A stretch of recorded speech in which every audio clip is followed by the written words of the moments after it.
New York, it's executive budget season, and I'm proud to announce that our city's budget is fully balanced. This budget isn't just about numbers on a page. It determines if our libraries get funded, if a street is safe to cross, if snow is actually shoveled after a storm. And you deserve to know exactly how we got here. We inherited a $12 billion budget deficit. We are speaking about a fiscal crisis at the scale greater than the Great Recession. Was the Great Recession? Great Recession. Many said the only way out of this was slashing services and passing an austerity budget. We rejected that. After months of painstaking work, that deficit is now zero. Our city is now on firm financial ground. We achieved this in two major ways: increasing revenue and support from Albany, and cutting waste and finding savings here in New York City. Thanks to Governor Hochul, State Senate Majority Leader Andrea Stewart-Cousins, Assembly Speaker Carl Hastie, and months of organizing from New Yorkers, we tax the rich. That tax alone will raise $500 million per year. And that's not all. Thanks to Governor Hochul and our partners in Albany, we finally got a better deal for New York City. We're getting billions more from the state to help tackle the gap. At the same time, we've been poring over the city budget to identify savings. We reduced unnecessary overtime and found smarter ways for government to deliver services. This all added up to $1.77 billion in total savings. Our budget isn't just about closing deficits. It's about building a city New Yorkers can actually afford. On day 8 of our administration, we announced a historic partnership with Governor Hochul to finally deliver universal childcare. That's $1.2 billion in new funding from Albany. And this was just the beginning. Investments in citywide trash containerization, cheaper groceries, safer streets, relief for taxi drivers are all on the way. And we're increasing funding for libraries, parks, and cultural institutions. I promise to make sure you were part of this budget process every step of the way. This is your city. These are your tax dollars. And this budget should reflect your priorities. We're proud to put forward a budget for the working people of this city. And we're going to do it again next year, and next year, and next year, and next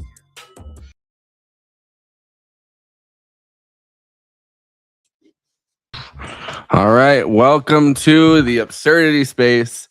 I'm Forrest Miller. I'm joined by Christina Oakes. And yeah, that was Zoran Mondami's latest budget video. And I thought, what were all the other New York City mayors doing? And of course, I'm going viral on Twitter by saying this: giving money to Israel, giving money. I should also say giving money to cops, cutting like. It's kind of crazy how Zoran's like, I'm not going to cut any programs. He managed to find like. It does cut the library. I think that's not exactly true. It does cut the library budget a bit. I'm pretty sure. No, like I'm talking about like Eric Adams, like he was doing that and giving money to like the NYPD and whatever. But like Zoran's like, they didn't have to like do any like extreme cuts to like necessary programs to actually like get rid of their $12 billion debt. Like that's. In 5 months. I mean, that's pretty crazy. I mean, the entire point of saddling him with that budget, right, was to make sure that he couldn't really do anything to upset the general order that they've kind of maintained for the last, like 40 years in the city, which is like essentially austerity budget after austerity budget. I mean, when you think about New York City, like before the 70s, when famously Gerald Ford got really bad in the 70s in New York, crime and blackouts. There was that famous both of those, but there was a famous moment where all the budgets kind of came all the budgets kind of like at the same time, they were all due, like all the loans that they had taken out from the city's bankers, and the bankers decided not to pay. So I think it was Ed Koch who was mayor at the time, or it was Abraham Beam. I can't remember which one it was, but one of the two went to Gerald Ford and asked, "Hey, like, this was kind of looked at as." I mean, you can see it on the title of if you're not on this space and you're on our YouTube channel, youtube.com/the Absurdity Space. You can, they're probably gonna name another. He's gonna be. I mean, he's doing like LaGuardia level shit. Like everyone was like, LaGuardia was so good for New York that they named an airport after him. Yeah, but so basically there was that moment where this is kind of seen as like the beginning of American neoliberalism, because the beginning of more international neoliberalism was obviously Chile and the coup in Chile. But there was that moment in I think I want to say it was 76, right before, or 75, like right before Gerald Ford got thrown out for Jimmy Carter, that they went to Gerald Ford and he famously said, there was that headline that's like the Ford to city go die or whatever, or or go fuck yourself. I think it was go fuck yourself, but there's that famous headline, or go to hell. No, it was for the city, go to hell. But it's that famous moment where he says like, no, we're gonna impose austerity on New York City from the outside. And since that moment, the mayor has become less and less powerful in New York City. So you're kind of, if you get rid of that austerity and you get rid of that, that paradigm, I guess you're kind of grabbing power back for the executive branch in the city as well. Yeah, man, imagine if Mamdani was born here and he ran for president. He would be the first president since like FDR to actually try to get shit done. Like he'd be like, "Fuck Congress, I'm doing what I like." Oh man, what could have been? So speaking of which, AOC 2028, I've embraced it. I don't care anymore. I'll volunteer, work for a campaign. I'll be hopefully up in New Jersey at that time, so I can be like heavily involved in the campaign. At least you get out of the house. Let's do this. But you do videos for her, but we'll do it for us. You and I. We're looking for a campaign. I want to see how the whole field shakes out. I think AOC is probably the best choice that. Yeah, really. And AOC John Ossoff ticket, because there was like Pete Buttigieg. I'm like, nah, man, John Ossoff or any Bashir, because we unfortunately needed like a token white dude who can like appeal to the moderate. But even then, like, I don't know. I feel like Andy Bashir is a good case of like, he's the governor in a Democratic governor in a red state. I feel like John Ossoff and Pete Buttigieg are kind of like that meme that's like there's like from Futurama. All the white dudes who look alike. Well, no, it's the Futurama thing where it's the two guys meeting and it's like Jack Johnson and John Jackson. Yeah, I feel like they're that meme come to life. Yeah, I feel like John Ossoff would be a good VP just because like he's done pretty well in Georgia. Despite everything, he also, everyone's like, oh, the Epstein class is anti-Semitic trope. I'm like, John Ossoff came up with that. Yeah, well, I'm like, if you Jewish, like, I'm like, guys, where are we going at here? It's not some leftist term. He, I don't know if it was him or if it was Rukana, but one of the two came up with Epstein class as like a moniker, which there's been like a lot of debate on. I don't know, online about like whether Epstein class, like whether it obscures the fact that we're talking about like the elite, the billionaire class that are kind of the ones on top, because it's like there's plenty of people that aren't connected to Epstein that are still in that class. But at the same time, it's like, it's the class of people that would have been around Epstein, even if, they're in a different part of the country. Yeah, exactly. So, but I'm excited. I'm happy for New York City because all the rich people who threatened to move are probably thinking, oh, we don't have to move after all. They didn't do anything to us. No shit. Well, they did the pied-à-terre tax where it's like I definitely said that wrong, but yeah, it's. I mean, the landlords are pissed, and it's like you own like 100 buildings. Go fly a kite. Do something. You have plenty of money for rent freeze. It's fine. Like, it's so funny seeing like these interviews with these landlords. Like, I worked hard. I'm like, doing what? Buying buildings and getting them renovated. I'm like, you didn't do anything. Those are other workers who did all that shit, not you. You just got lucky and knew how to had money to buy properties to rent. I'm really just sick of like rich people whining. Rich people. What are you gonna whine about? I did like the guy that said tax the rich is the same as saying from the river to the sea. He's like oh my god. I would be like, I'm gonna go slap that guy and film it. Like, wait, did you see that video? Yeah. I remember that. I'm like that was like a week and a half ago or something. Rich people, what about our needs? But I love the idea that that a rich guy is going, think about billionaires as just like Israel. Yeah, that's crazy. I mean, I don't know. On the other side of I guess the Democratic Party, I just find this clip so fucking funny. You've definitely seen this, but I'd still want to watch it again. Oh God. But you actually want to ban that doesn't seem. Yeah, I just think I mean, as I'm a member of the Agriculture Committee, and I really stand with our farmers now. And now, of course, we don't want like the factory farm situation. Absolutely opposed to aminal cruelty. But for me, aminal cruelty. Kinds of aminal kind of. What is he British? Would be a great opportunity, but for me right now, like it's. But you want to ban it? I mean, shouldn't people have the right to eat it? It's like actively. I mean, if people have a chance to that. But overall, for me, I think someone that's really. I mean, we are just. I thought, the really highly processed food. I mean, that's exactly the essence of that. But you actually want to ban. Aminal cruelty. I'm so sorry. We probably should have picked Connor Lamb. It's so funny that the left can never hear the end of liberals saying, "Oh, what about Fetterman?" I'm like, here's the thing that differentiates us leftists from you liberals is we own our mistake of supporting John Fetterman. Once his voting record was showing he wasn't some progressive bona fide, we dropped him like that. You guys still cling on to like it's the fact and like, cinemas and all these other types. He definitely wasn't the guy that he sold himself as, but at the same time, his reactionary side came out after a stroke.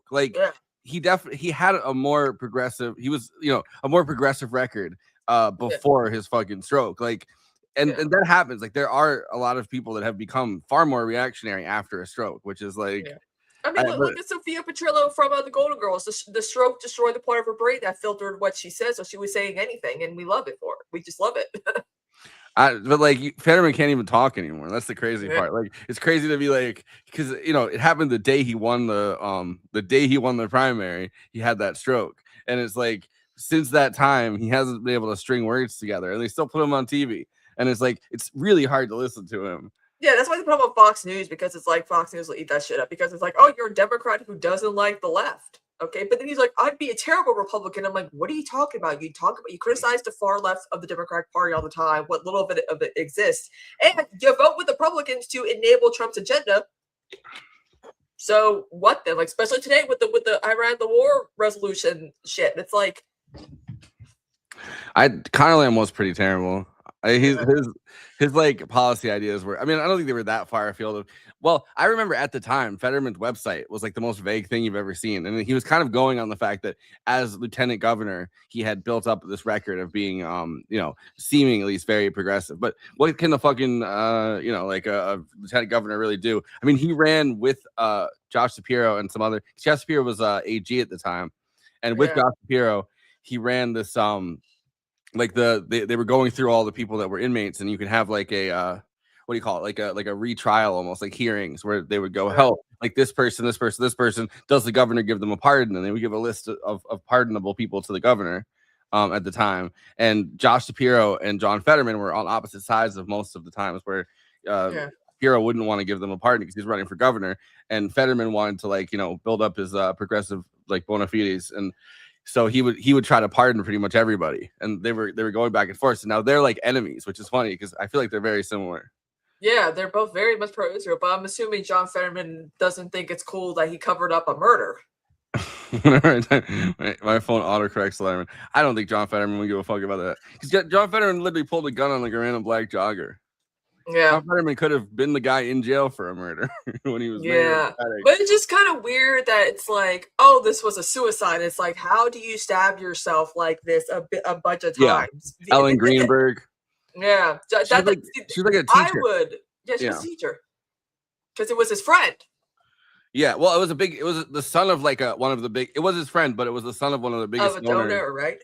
Well, I think he was friends with the son, like they were very close. But it was one of the biggest donors in Pennsylvania, and the guy was like, "Look, we need to like." There was all of these things at the crime scene too, where it was like they didn't do a real autopsy, even though they did find because you could do like a private autopsy. You cannot stab yourself like the way that just like it's common sense, but they're like it's a suicide. I'm like, how do you do that to yourself as a suicide?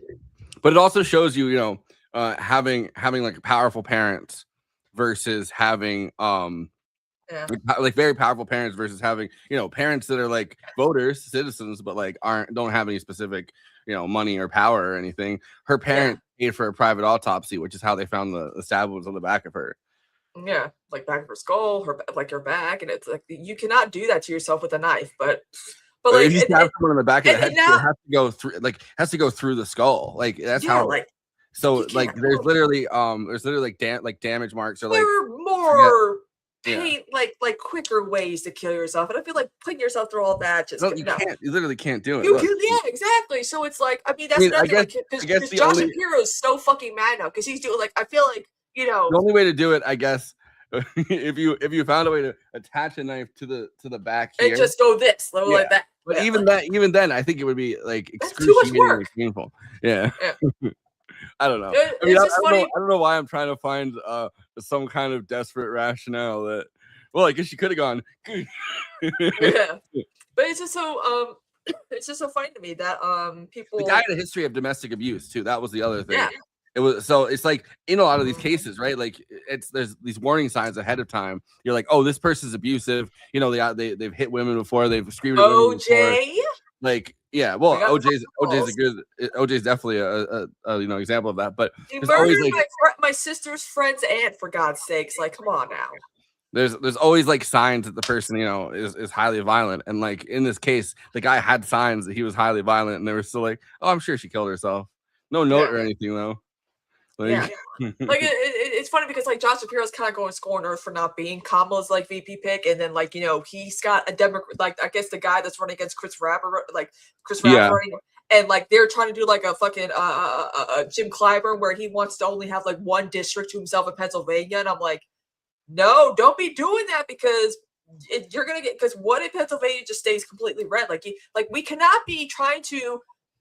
Democrats are losing a lot in the South right now. It would be a bad idea for like swing states to be like, let me have only one Democratic, you know, safe district. And I'm like, no, we can't be doing that. Not right now. No. And also Josh Shapiro is very much just being a piece of shit right now, just being so vindictive and well, he's trying to get the unions to endorse Chris Rabb's opponent. And then they talked about this other thing where there was I can't remember the guy's name, but he was like a firefighter that was running in Pennsylvania, and he was running on like a progressive platform. I think he was like a member of the firefighters union, and Josh Shapiro was working behind the scenes and actually had his like tried to get his union to endorse a Republican rather than endorsing him. Again, Democrats, that, you know, everyone's like, oh, the left is what's stopping us from defeating Republicans. I'm like, are you sure about that? Because I feel like some Democrats, moderate Democrats, are really trying to help Republicans get elected. I want to get your take on the AOC Marjorie Taylor Greene thing, but I guess I'll play the clip of her talking about Marjorie Taylor Greene, because I don't know. I felt like I had thoughts about some of this, but I was. Yeah, we're probably on the same boat here.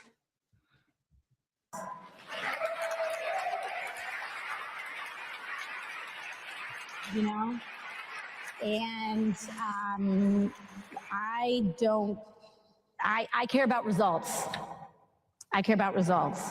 Now, there are certain areas where I don't think that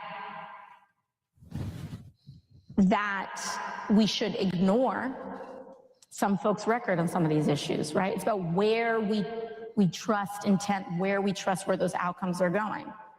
I personally do not trust someone like Marjorie Taylor Greene, a proven bigot and anti-Semite, on the issues of what is good for Gazans and Israelis. I don't think that it benefits our movement in that instance to align the left with white nationalists. I don't think it serves us. And so I think it's about looking at the context, the place, the results, the outcomes, intentions, and where we think that train would go.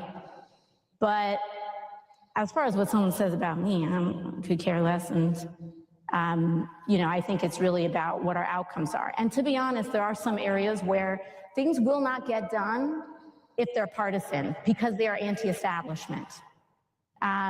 There is bipartisan consensus on keeping and protecting stock trading in Congress. And so it's going to require a massive bipartisan consensus of people willing to come together across those differences to get it done. Yeah, so my thing is, no offense to some of the left on here, but y'all doing what TYT's doing. What they have been doing is like giving people like Tucker Carlson, Candace Owens, and Marjorie Taylor Greene a pass because they're apparently like anti-war.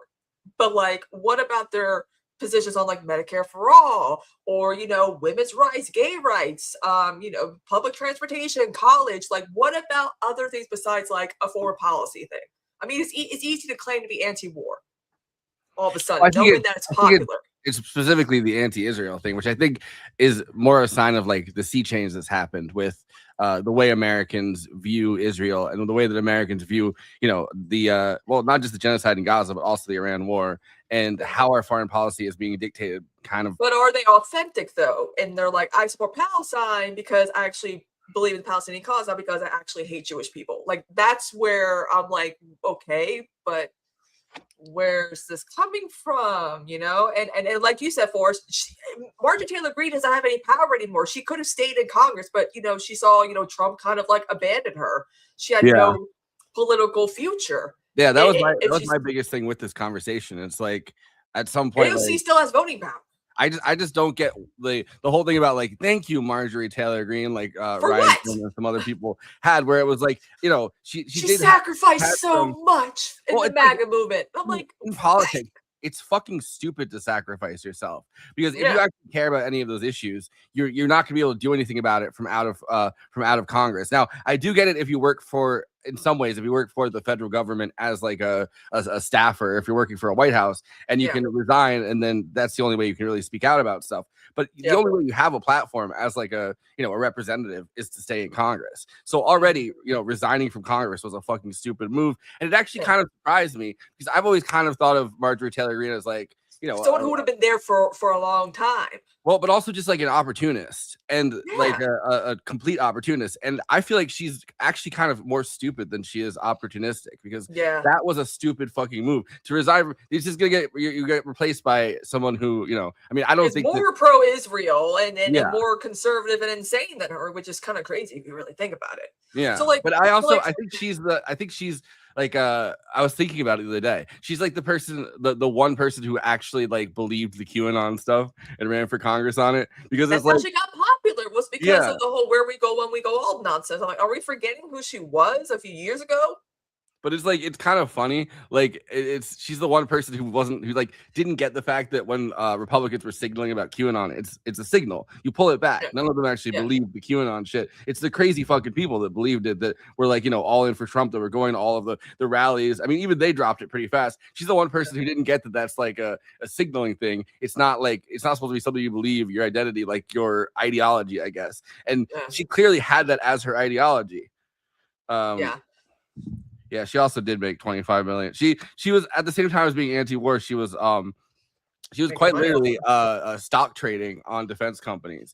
And because you have a lot of extra information, it's insider trading on what the foreign policy of whatever administration, whether it's the Biden administration or the Trump administration, is going to be. So even while she was talking about the Ukraine war, being like, we shouldn't be, supplying Ukraine with defense weapons or whatever, like she was literally putting money on Raytheon and Lockheed Martin. Yeah.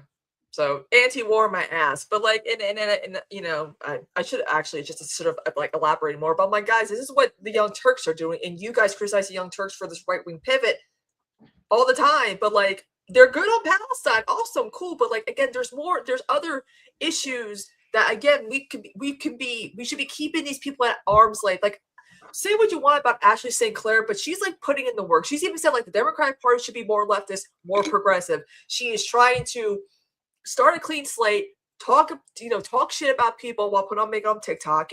Like she's out here saying like I'm pro-Palestine, I'm pro-Medicare for all. Like she's out here like she's the first conservative woman to actually learn how to put on makeup. Yeah. I'm like, good for her for never doing the MAGA makeup thing. But it's just so funny that it's like, people who are not smart like us, we are, will say like, oh, Candace Owens has changed her mind on Palestine. I'm like, don't be talking about my new friend Candace Owens. Yeah. For those who don't know, Forrest is now famous because Candace Owens promoted his one tweet about fucking Rhythmless Nation, Erica Kirk, and Eminem. That was so fucking surreal. I was like, because I got sent it from you, and then also from Benjamin, right? on Facebook, and he's like, look, Candace, and I was like, where the fuck did that come from?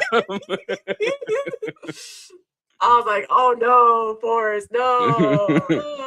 I'm gonna become like that. I'm gonna become like that one guy that Ian Carroll or whatever, that's like that hangs out in literally like was living in Candace Owens' basement for a while. Yeah. Those who don't know, Forrest is actually live now from Candace Owens' basement. I mean, literally, you are live from a basement, right? Well, right now I'm Kind of. upstairs. Yeah, Okay. the basement's getting renovated, but it's been getting renovated for an entire year, and we haven't fixed it. So, Yeah. But yeah, it's just so weird to see. So again, because when it comes to AOC, there are certain people that we can call grifters on the left who will jump at the chance to like really like go in on her and prop up like bad actors. And we've seen it since like Forced to Vote, because people assumed that AOC was going to come in waving a hammer and sickle flag when she became Congress. And I understand their perspective, but like, here's the thing. AOC good policies, bad in politics. She's really trying to be like that in between like the establishment and like the progressive left. You know what I'm saying? So it's like, it's hard for her. Like a lot of people are like, she should be endorsing candidates. And I do agree. She's not doing a whole lot to endorse really good, candidates. you guys talking about the guy who wanted to go hard and see what tampon Gino. That guy's name is not Nick Cannon. No, that's the dude with all those kids. His name is Nick Lutsko. That was his name. Imagine Nick Cannon. Yeah.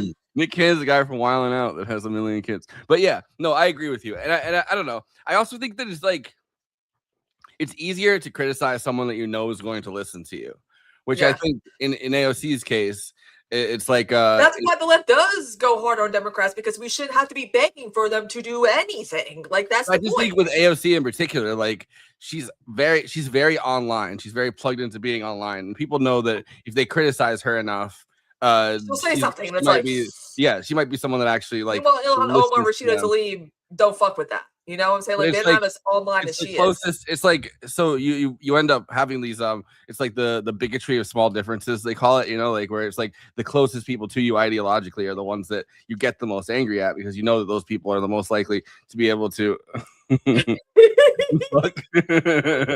those people are the most likely to be able to hear you. I mean, I think it's the same with how angry like some of the MAGA people get at Republicans. It's like you're way more likely to be heard by someone who's ideologically aligned with you, or be able to pressure them in a certain direction. But then I think people take it too far, and then it's like they can't do anything good in their eyes, and it drives me nuts, because again, like AOC is a perfect opportunity to grift off of, because people have like this idea. It's kind of like how liberals online have like this vision of what a termly online leftist looks like. And it's like white, young, male socialist. And it's like, no, you're also ignoring black leftists, right? And then they also think like, oh, black leftists just go with whatever we say. And it's like, no, there are more theorists in the world than like Karl Marx. Some of the like, what made me a leftist was listening to like black leftist theorists and listening to the Black Panthers and all that. And it's like, oh God, it's annoying. That line, it's like I've never read Marx's Capital, but I have the Marx of Capital down my back. Yeah. But I also think like, I don't know, I'm tired of like identity politics things where it's like, because there's no such thing as like a monolithic black vote or a monolithic white vote or like a monolithic or any monolithic anything vote. People act like these blocks of votes are like monolithic, and I want to get past that as like a society, which it's very funny that like I feel like in some ways like national politics, it's like a lot of politicians have started trying to, with populism or something like that, right? Like do something for the majority that's not looking at those like levels of identity politics. But then in New York City, that last fucking mayoral race was the most identity politics I've ever seen. I am black, I'm Jew, I'm gay. And it's like, nah, dude, you're Italian. Especially Cuomo was finding new subsets of identities that he was trying to tap into, like Sunni, like Sunnis for Cuomo. He's like, we had those guys that were standing outside. They were like, oh, we're like a bunch of like, they were all Muslims. They were like Sunni extreme, like Sunni Islamist style Muslim, like incredibly conservative. They were clearly, because they clearly were dressed incredibly conservative. Like they were conservative Sunnis, and they were like, "Oh, I don't trust that Zoran is a Shia." And it's like, do not bring sectarian like Middle Eastern politics into. I mean that's part of the conflicts in the Middle East to begin with. We don't want to get that shit in here. I mean, my God, that was a big deal after 9/11. But like also too, like another thing I wanted to talk about is Abdul not being a doctor physician, even though he is technically, like, it's so funny. Like I see like so many, speaking of identity, like, if a black man lied about being a doctor. It would end his career. I'm like, but he is one. Just because he doesn't perform, that doesn't mean he's Egyptian. not. He's literally he's literally from Egypt, so he's like, he literally is technically African. Well, I mean, he's American, obviously. Yeah, but like, it's just so funny that people are like, technically, he's never actually performed as a doctor, therefore he's not this. I'm like, oh my god, guys, it's literally that scene from Brooklyn Nine-Nine. A PhD, or if you have a specific label, you are technically you are a doctor, you're a physician. That doesn't mean just because you don't perform surgery doesn't mean anything. I mean, my sister wants to get a PhD or a doctorate, like whatever, one day, and she's a PE teacher. Does that mean that technically on the term? Yeah, she is. She would be. But this is the reason that I support Abdul Al-Said more than anything else. Of course, you got to hang out with him. Yeah. Lucky you. Okay, don't rub it in our faces. But you know what I mean? Like, it's so funny that they're doing what you said about the Jill Biden thing. Like, oh, she's not a doctor. I'm like, but she is though. It's the label. She's got the degrees. Just because Abdul's never performed surgery does not mean he's not. Like, there's other things that you can do in that career with that degree, and that's not thinking for these people. He has his MD, he has his PhD, and he went to Oxford as like a Rhodes Scholar. So he's like one of the most educated people that you could possibly really like in the field of public health. The thing is, he went into public health rather than like private practice or like even kind of a public practice, because he became like the director of the public health sector of like Michigan's largest county. Like he was the guy that was in charge of that, especially during COVID. And it's like, it doesn't like, it's just different like parts of the health and like not industry, but like health sector, right? Like, because you can become, as long as you got the degree, you have the label, you have the option to do whatever you want with it, and he did something else with it. That doesn't take away the fact that yes, he is a doctor, he's a physician, he's MD. And it's kind of racist in my opinion. Yeah, well, it's also just I think that number one, cling on to something. Number one, like McMorrow and pretty much like everybody in that race, right? Like all they're listening to Liz Smith, for God's sakes. The Andrew Cuomo's attack woman when it came to like the women who come forward about him. Yeah, you hired Liz Smith, you're gonna have to deal with the fact that she's gonna be a bitch. That documentary of her helping out Pete Buttigieg's 2020 campaign is so crazy. When she realizes that like Pete Buttigieg is basically like a robot, and she's like trying to run debate lines with him again, and it's like she's like trying to elicit. She's like screaming at him from the stands or whatever. I don't know. That documentary was strange, and he's like that. You can watch Chasten or whatever, like his husband. Like you can watch him realize in real time in that documentary that like what's his name, Chasten Buttigieg. Chasten, like you realize in real time like Pete Buttigieg is like a robot, like has no like human emotions, and like I don't know, and it's like you can watch like the future leave his eyes in real time multiple times in that documentary. It's crazy.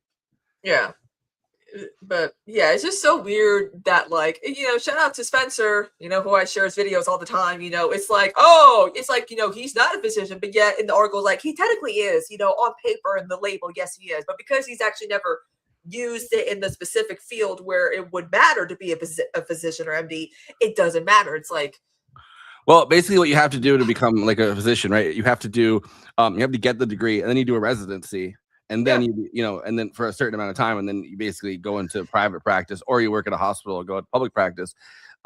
He has both like a generalized, like I think medical degree, and he also has like the higher one to become like a surgeon essentially, but he didn't do either one. He could retire and just but it's just so funny. It's like, guys, it's like when I took behavioral health, that's like technically like the umbrella for like psychology. I could have been a psychologist, a psychiatrist, a social worker, or this or that. Like I can't believe we have to nitpick college degrees now and what they mean and what they're about. Well, because it's like a career. It's funny that we're like in the most we're like in one of the most like anti-intellectual periods, I feel like. And liberals are falling for it. Where it's like, everyone's talking about like, oh, the elite, like, oh, we're not, I like everyone wants to be, make themselves look like they're not part of the elite, even though they are, because they're already in the ruling class of this country. They're ruling the country. So it's like everybody wants to like kind of put on this image of being like either working class or like like a man of the people or populist or whatever. And it's like at the same time though, everyone's nitpicking in these races like, oh, is this actually a doctor? Is this actually a physician? Can you call yourself that? And it's like that's the most fucking elite level conversation that I could possibly think of. It's like Yeah. Yeah, exactly. It's like when people are like, well, actually AOC is CIA, not a bartender. And I'm like, oh my God, people, what are we doing here? At the same time, you hear like like some of her biggest critics will play populist all the time, and be like, "Yo, AOC, go make me a drink and shut the fuck up." And it's like, okay, well, you can do one or the other. Like, so that too raw, too real guy. He's like, here's the thing. Now I'm noticing that some of these, those like content creators that we all know and love, who have like the same cadence. Like, you could tell when a leftist person sells out to like conservatives or like liberal, organizations. There's either anti-woke or they're just punching left or whatever. We know, and they all sound the same. Now a lot of them are warming up to AOC because of this Marjorie Taylor Greene thing, because they know that she probably would be the favorite to run in 2020 against Marco Rubio. I don't know how he's a viable popular choice. It's Rubio. Marco Rubio, little Marco. I mean, Marco Rubio versus AOC. It's gonna be like the most 2012 type of like election ever. It's gonna be interesting. Like, I can't wait. I cannot wait. It's gonna be great. Yeah, I don't know. I think Marco. I don't think they're gonna be enthusiastic about Marco Rubio. I don't know. But I also don't think the base is not gonna be enthusiastic for anyone once Trump is gone. Yeah, I think it's hard to also see them as enthusiastic about JD Vance, but I don't know. But JD Vance is like, there's like a list of it feels like there's a list of people who have like I don't know if it's as much JD Vance, but like conservative. I think it's bot farms a lot of times, but like there's certain people that like in conservative circles that like they either are name searching them or like it's a bot kind of thing. Like if you criticize that person, like all of a sudden you get like a bunch of people with numbers in their names, like yelling at you on your post or whatever that you've never heard of before. Hassan, I know the feeling. but it's like one of those like Riley Gaines, like if you made a Riley Gaines post for a while, which she was being like astroturfed the fuck out of, and people actually like caught people actually like building, like boosting her career. She actually has like backers and stuff that were trying to find a person who had this this kind of backstory, which they could only really find someone that came in fourth place, which is funny, but had a backstory of being an athlete, that because there aren't that many trans athletes, and they wanted to put that issue front and center, and like who they could really find to go after trans athletes that was another like college or high school athlete was like somebody that came in fourth place. It's just kind of crazy that no one comes up to her and be like, didn't you also lose to 3 cisgendered women? You're not mad about that. You still would have lost even if Leah Thomas wasn't even there. But there's been reporting that the same people that kind of were trying to build up Riley Gaines actually were going behind the scenes to the other people who raced Leah Thomas. Yeah. And they were like, nah, I'm good. Yeah. A lot of them were like, no, we have solidarity with, this is like a small sport. And it's like, we don't really have an interest in, like, she came in fourth. Like, she's not like, if she came in first, like maybe, but it's like, but the only person that could really find I would be like, okay, like a conservative background, and they were trying to build her into like a kind of a Fox News personality, and it kind of crashed and burned because she's and also too, a lot of people are like, why is she? But like she's been trans-investigated because people every Olympics we go through the same discourse like, why are these girls so flat-chested and skinny and built like petite boys? And I'm like, because that's the figure they need for the specific sport. Most gymnasts are like 4'10". Like I don't. Especially, you guys have been watching Olympics for how many decades now? You should know the build. Jenna Marbles did a whole video about this. Like, it's the bra, it's this, it's the build, it's that. I could not do. Sports. Well, I'm sorry, these like, begin in the way.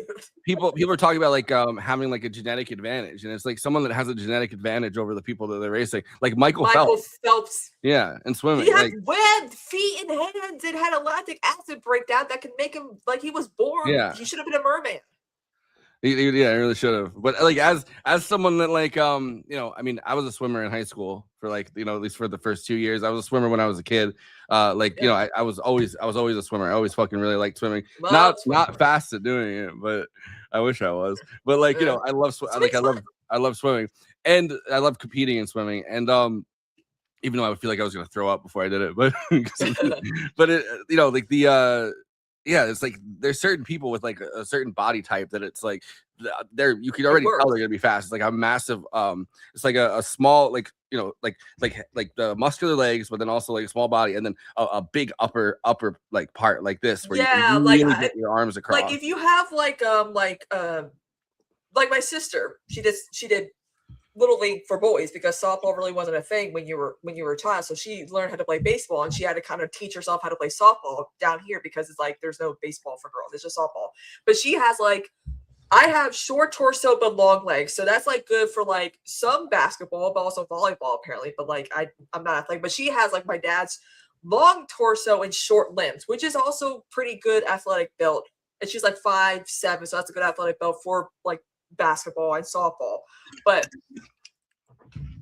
you know, I even like her having trans athletes in her basketball and softball teams in middle school warmed her up to the realization, like, oh, they also suck just like my other girls who are cis. I'm like, yeah, it's not like they have an advantage at all. They can't because they're on the puberty blockers. They're not going through HRT yet. You know, it's like, and she didn't even know. Yeah. Well, it's like, I don't know, like my brother was like, you know, as like a little kid, he was always small, and then one day he fucking shot up. And he's like my sister knows all of a sudden all the boys were better than her once they hit puberty. I'm like, yeah, puberty does kind of slow a girl down athletically. My brother's like either 6'6" or 6'7". Like he's 6'7". but he's so fucking tall, and he really liked basketball when he was like a tiny kid, and then all of a sudden he was like great at playing. He's no longer, you know, yeah.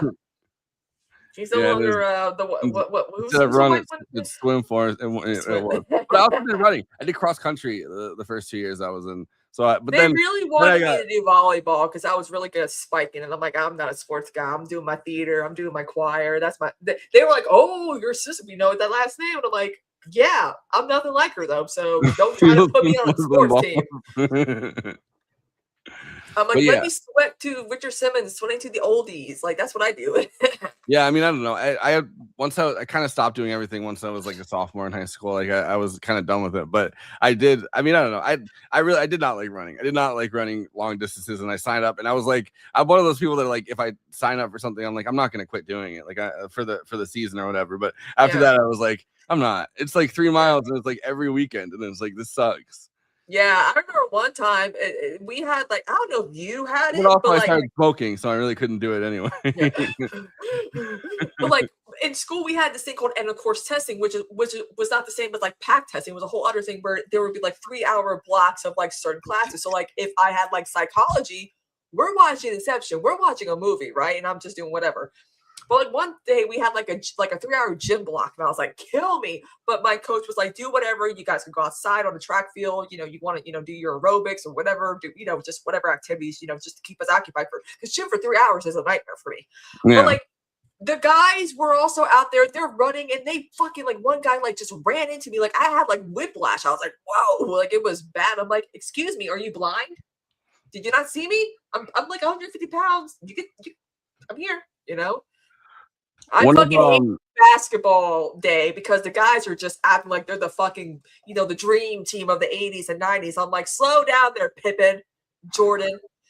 By the way, at the time when I was like 14, I started smoking cigarettes, but then I was, you know, done other things. But my mom was 12, and I'm like, no, no, we had never smoked cigarettes. Two of our three. I think 2, or I guess maybe we had 4, but like 2 of our 3 gym coaches in high school had gotten DWIs.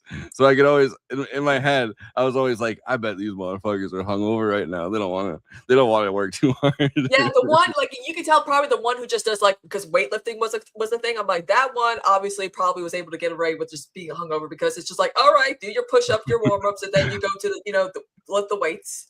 Many kids these days will retire from high school sports or they become podcasters. I was ahead of the game. Sports podcasters. I keep telling my sister she would do well with a sports podcast. I was ahead of the game because number one, I was doing I didn't know anything about sports, and it was so funny. I was doing sports casting for a little bit because I was like in all like the AV kind of clubs. So like I was like trying to learn how to do all this stuff. So like I would do color commentary, and I'd be like, they've gotten the ball and they're moving the ball up the field. But then God, I started doing radio New Paltz. Like I would me and my friend Mike Saracero had like our own radio show on like the school radio. They would censor the fuck out of us too, and it was like every once in a while they'd have somebody listen to it, and they'd be like, "You guys said what?" Well, it's so funny too because my favorite type of sports commentary is like, oh, there's a cat on the field. Oh, look at that little guy. Oh, he's scared. I see it on TikTok, and I'm like, someone just free to get the cat off the field because it's like 10 minutes of like them doing sports commentary. Like, wow, what a jump! Wow, he's up high. And I'm like, you know what? This is the sports commentary that I love when there's like a random like cat or something like and the cat's going on the field. Oh, he's moving past. Oh, look at that. The cat's going up and he's going up. Oh, and the cat's got it. The cat's got the goal. Yeah, seriously. Like it was a TikTok I saw recently, and I'm like, oh man, this is and the poor cat's like so like scared because it's like, you know, everyone's like, wow. And I'm like, shut up, guys. The cat's so freaking scared. He doesn't know where he's at. You know, they finally got it out. Like they were doing the sports commentary kind of stuff where they like, I don't know. I was just doing. I was what is this? The kitten bowl, the puppy bowl? What are we doing? I was mostly trying to learn how to use all the equipment because I was so interested in it, which is crazy that I ended up actually doing stuff with like some of that knowledge. But I was like trying to learn how to use the equipment, and it's like they needed people to do like the sports guys thing. Then they put this thing on like public access, and it's like you guys are putting this fucking bullshit on public access. Well, that's kind of the point. But it's like, I don't know. I didn't know what the fuck I was saying. See, like growing up, again, I was in choir and like drama and theater and whatever. We did performing stuff. We did like a thing of Grease, and I was like, I remember looking at the set list. I'm like, "Where's Rizzo's song?" They're like, "What do you mean?" I'm like, "Why does one girl get a solo for Beauty School Dropout? I want to do Rizzo's song." And they're like, "You want to do Lizzo's song?" Yeah. There were worse things I could do, but they're like, "Oh, okay, Christina." I'm like, "Yeah, I'm an alto. I can sing." That was always the worst part of choirs. Like, there's no boys, but there's like 2 or 3 altos. You know, girls who could sing low, and they're like, Christina. We had the music arranged so that it's like, you know, soprano 1, soprano 2, alto, and then bass. Can you do the bass? And I'm like, boom, boom, boom. Like, because one time we did ABBA, we did Take a Chance on Me, and I'm like, take a chance, take a chance, take a chance, take a chance. And I'm the only one who's doing that. And I'm like, you have to put me like near like a microphone so I could be heard above all these like sopranos, okay? And my choir teacher was like, okay. I'm like, I'm telling you. You gotta be heard over Tony, you gotta be heard over Carmela, AJ, Meadow. Yeah. Uncle June. Yeah. I liked it though when we did like classics. I remember one time for the entire year, just for fun, we practiced Somebody to Love. Because I feel like Queen is a good rock band to sing to as like a choir, just because of the layering of like the vocals of Brian and Roger and Freddie, obviously. And so we sucked at the beginning of the year, right? But then by the end, like we were good. We were so good. Like the harmonies just like, oh, it was so good. I was like, yeah. Wait, Stevie says in 8th grade we had a Texas speech troll read the lunch menu. One day we had the troll fall down and start having a seizure. A bunch of kindergarten started freaking out and crying. We did morning announcements, and like there was like a TV. We all had to play the TV. It was so funny. Yeah, we had like a school TV station, and whenever a lot of times I would get to school late and I would miss it, but when I didn't get to school late, I would like help out with it and sometimes do like the weather. Yeah. Which again did not like, they would just be like, oh, this is gonna be the weather, and I'd be like, well, the weather forecast, I guess rain. It's like, I loved it because the thing is, growing up, we watch art, like we sit there and I'm just glued to the TV watching Arthur until it's like 7:30 morning announcements, and I'm like, man. Yeah, I don't know. I just always liked being like the guy that reads stuff. Like, I remember. I was like, you want me to look here at the camera? Don't mind if I do. Yeah. I always like when we got to read plays in like English, and it's like, oh yeah, we read The Birds and then we watched the movie. But like, I was one of those people where it's like, oh, I don't sound like I'm reading from something. Like, I have a little bit of like personality when I'm reading the lines of the play when we're, you know, in English class. And it's funny, like they're like, are you like in drama or whatever? I'm like, yes. Because it's like, oh my god, like days I remember reading like The Crucible. Yeah, what is it? English 3? That's what it. That was the year we watched it. English, I don't know. I was just in English class. I remember reading English 4 was when we did like British literature, and I wanted to do Wuthering Heights so bad because my English teacher hated the novel and never read it because of Heathcliff's dirty fingernails. But then I was stuck doing Pride and Prejudice. Never read the book, never read Cliff Notes. I just found some quotes to go along because she kind of gave all of us our own thesis statements, so that was easy. And she doesn't believe in giving out 100s, but I made the highest of a 99 because I listened to her. I fucking hate when teachers were like, I don't believe in hundreds. It's like, bitch. I know. It's like, oh, anyway. Like, because it's so funny because getting a 99 can lower your grade by like 3 points, and then like having a 70 the grading system is so weird. And it was funny because like there's a kind of news channel for schools. See, that's going too far with it. I feel like you gotta make your local individual kids, your local kids do it. And it was funny because your kids work. two guys. One guy did Animal Farm, and the other one did 1984. And I'm like, getting into politics, as I was taking government at the time, and my teacher was very much like a Marxist or whatever. And I was like, "Do you understand George Orwell? Do you understand these?" And they're like, "No." And I'm like, "Yeah, you're not politically engaged. You're not going to understand any of this." So I remember reading 1984 was like mad deep. I remember reading it and being like, "Oh shit, that's like the government's taking control, man." Yeah. And then a year later, because she also was the drama teacher, because she really liked me, because I always listened to her. She's like, "Christina has the highest grade in class. What are you guys doing wrong?" And I'm like, "I'm doing right, apparently." I'm a little nervous.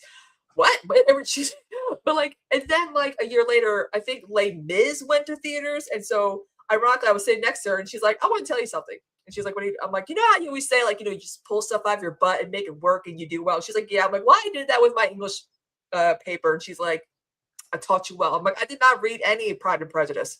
I mean, I read the manuscript of like different like theses and all that information, but like I didn't even read a wink of that novel." Well, do you see the Trump team in China? It seems like Trump's not trying to have his Nixon in China moment, because I saw like the White House account like posting "You've all been waiting for this," and it's like, what? No, you haven't. Hassan, you need to have your, oh man, poor Hassan. He's over here. He's meeting Gabor Mate, though. He's hanging out with the Chinese Aaron guard, right now. Military or whatever in front of everything, and then they have like the Trump team march out, and it's like they're all watching. And I'm not a crook. Yeah, but this is like they're marching out and everyone's watching them, and it's like a million fucking Chinese people, and it's like, I don't know, it just seems like, and then they like they instantly put the video on the White House account, and it's like, "We're in China," and it's like, all right, well, have fun, I guess. Yeah, the less I hear from Trump, the better, because it like he does some weird stuff, like that one video where he's like, "I'm just," and I'm like, "Please don't do that in front of the kids." Yeah. Why? I like when he goes. Or then he's like, looks like he's giving like the mic a blowjob. I'm like, there are children here. You people are saying that trans people, drag queens, or your president that you do at rallies where you bring your children to, it's doing blowjobs. Like, what are we doing? What's going on? What is going on? I gotta think that's a soundbite for my Twitch channel, because that's just funny as hell. I keep thinking because I guess it's pretty funny, but I keep thinking that's the goal, or that's the plan. That's the rule. I gotta now I want to watch yeah, not that, but I want to watch Do Not Come because I'm gonna come. Right. Do Not Come. Some of this I miss Obama, because he was actually just cool, I don't know. Biden said come. Do not come. Do not come. I'm gonna come.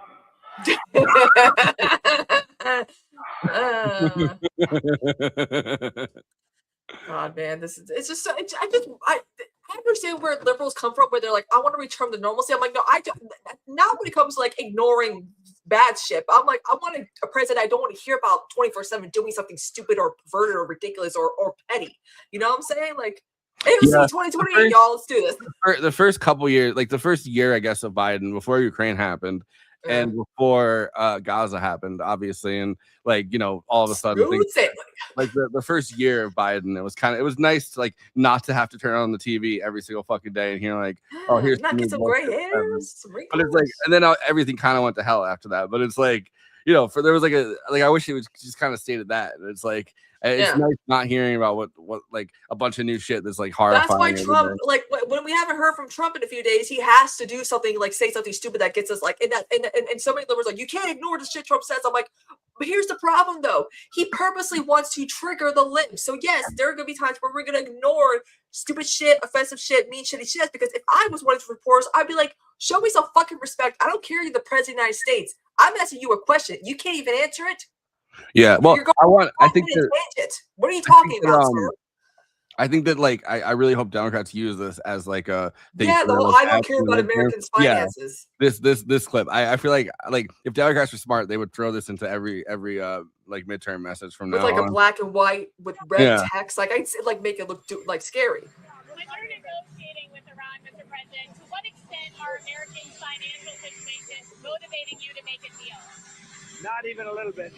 The only thing that matters when I'm talking about Iran, they can't have a nuclear weapon. I don't think about American financial situation. I don't think about anybody. I think about one thing. We cannot let Iran have a nuclear weapon. That's all. That's the only thing that motivates. Which I'm sure, like, you know, every Trump fan will be like, well, yeah, that's like he's Well, thinking just about don't winning. on his Yeah. plane. You know, we It's should like, be he the literally last just thing said- on his mind. He literally just say he doesn't give a fuck about you. He doesn't Yeah, give a he fuck said about it. your Well, how many finances. times does he have to say it? Like, the dude is still close to say, I do not give a flying fuck about any of you. And they're still going to be like, well, I mean, He meant the reporters. Yeah, like, it's just funny. Like, he literally said, he knows his focus was up. He's like, I don't know how many times he has to say, maybe he has to say, I do not care about you at all. If only China could like, keep what? Orange Man, it could be our gift to them. I mean, it would be funny I know, if right? we got out of the plane in China and they like threw him in a prison, and it's like, oh, I guess we never have to see Trump again. Like, he brought the whole squad with him too. Thing is, it's very funny that he brings like the whole team with him now everywhere, because it's like, dude, if people are actually trying to kill you, like, you should probably leave at least some of them at home to like run things in case something happens. Like, they're like, no, we're gonna bring every single person in the cabinet. We're bringing RFK Jr. with us. We're bringing Scott Bessent with us. We're gonna bring J.D. Vance with us too. We're even bringing Cash Patel, even though we wouldn't fire him. I love the manifesto that the last person said. I want it, except for Cash Patel. I'm Yeah. like, what did he know? What? I'm like, you mean to tell me that the head of the FBI, who's supposed to like oversee like all the Epstein stuff, is someone you don't want to target? That was weird. That's why I'm like, something's up with that. That's always or at least the manifesto part. But he's also been accused a bunch of times of like fabricating, like whether or not the assassinations actually happened, right? Like both fabricating the memos and fabricating like the actual like the bullets that have the things on them, like the writing on them. So it's like it's very funny to have this thing be like, except Cash Patel, and it's like, well, if you think that he's faking the fucking manifestos, what, like, that's gonna make everyone think he's faking the manifestos even more. Yeah. Because you just wrote like, except the guy that fakes the manifestos. I think he's A-okay. I think we should let that guy be. That guy's pretty cool. Yeah. Probably is. I Probably is one of the cooler members of the Trump administration. He's drinking all the time. He doesn't give a fuck. He's at the club in Las Vegas. Like he's leaving his FBI. He's leaving his FBI credentials at the bar or like at the strip club, and like he leaves again, and then he's like, "Oh fuck, I forgot my FBI credentials." He has to come back and get them. Yeah. I forgot to mention on Monday I'm going to be on the afternoon too to talk about the Michael movie, so that should be interesting. Oh, so it's 1 minute before we get off. On Tuesday on Movie Night Extravaganza, YouTube.com/Movie Night Extravaganza, we are having Adam McKay on to talk about Over the Edge. Yeah. Which apparently is not over the hedge. I was wrong. If you guys haven't seen it, it's on Tubi, available to watch. By the way, Over the Edge is on Tubi. It's like a 70s movie, a coming of age Dylan's movie. film debut. Yeah. So we're gonna be talking about that, and then the following week, I think we're doing I Love Boosters, and then we're starting to do Blockbuster with Bruce Riley. We don't know yet. I don't know. He never answered. I tried. He said DM me, so I DM'd him, and he didn't answer. I hate people that are like that. Just do it again. Be like, yo, we're going over your movie. Yeah. Well, Carly tried to get him on his YouTube channel, and he didn't answer. Oh, if you got Boots Riley, maybe he could get us in contact with Melissa Barrera. Ooh. We gotta get in contact with everyone. But YouTube.com/Movie Night Extravaganza. We are going to be there on Tuesday for the rest of the week. I guess I'm off. I don't have to be. I'm gonna be doing my stream on the Twitch. Yeah, so go follow her, Cosmopolitics. We will be back next week, same time, same place. This one on the Absurdity Space. Bye.